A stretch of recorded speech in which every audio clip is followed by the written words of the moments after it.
గత సంవత్సరం మీరు కూడా చూశారు, గౌరవ ముఖ్యమంత్రి గారు క్షేత్రస్థాయిలో పర్యటించినప్పుడు గోతాల విషయంలో కొంచెం మార్పులు తీసుకురావాలని సూచించారు. దానికి అనుగుణంగా ఈసారి 6 కోట్ల గోతాలు మేము సిద్ధం చేసుకుని నాణ్యత విషయంలో కానివ్వండి, డిస్ట్రిబ్యూషన్ విషయంలో కానివ్వండి, ఎక్కడ కూడా పొరపాటు కాకుండా చూసుకునే బాధ్యత మేము తీసుకున్నాం.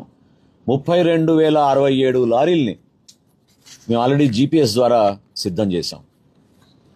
సో ధాన్యం కొనుగోలులో మొన్న తాడేపల్లిగూడెంలో మొట్టమొదటి ధాన్యం కొనుగోలు కేంద్రం ప్రారంభించడం జరిగింది. ఖరీఫ్ మాసానికి ఉన్న అనుభవాన్ని ఇంకా మెరుగుపరుచుకునే విధంగా నెలవారీ టార్గెట్ కాకుండా ప్రతి వారానికి మేము ఒక టార్గెట్ పెట్టుకుని ముందుకెళ్తున్నాం.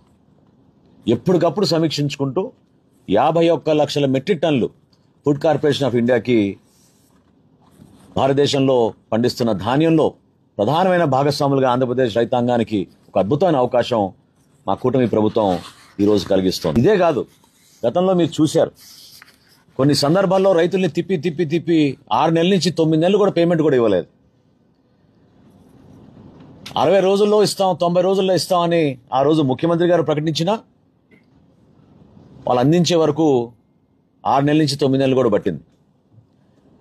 1674 కోట్ల రూపాయలు రైతులకి బకాయిలు వదిలేసి వైఎస్ఆర్సీపీ ప్రభుత్వం జగన్మోహన్ రెడ్డి గారి నాయకత్వంలో ఆ రోజు పదవి విరమణ చేశారు.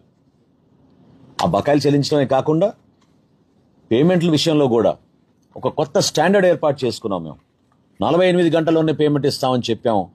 గత సంవత్సరం మేము కొనుగోలు చేసిన ధాన్యం 12,818 కోట్లు అయితే 12,100 కోట్ల వరకు 48 గంటల్లోనే మేము పేమెంట్ చేశాం. చివరి దశలో అకాల వర్షాల వలన కొంచెం జాప్యం జరిగింది తప్ప ఎక్కువ శాతం, అంటే 87% మేము ధాన్యం కొనుగోలు చేసింది 48 గంటల లోపే మేము రైతాంగానికి అందించగలిగాం. ఈ సంవత్సరం ఇంకా అద్భుతమైన సంస్కారం తీసుకొచ్చాం. 24 గంటల్లోనే రైతు ఖాతాలో జమ చేసేటట్టు రాష్ట్ర వ్యాప్తంగా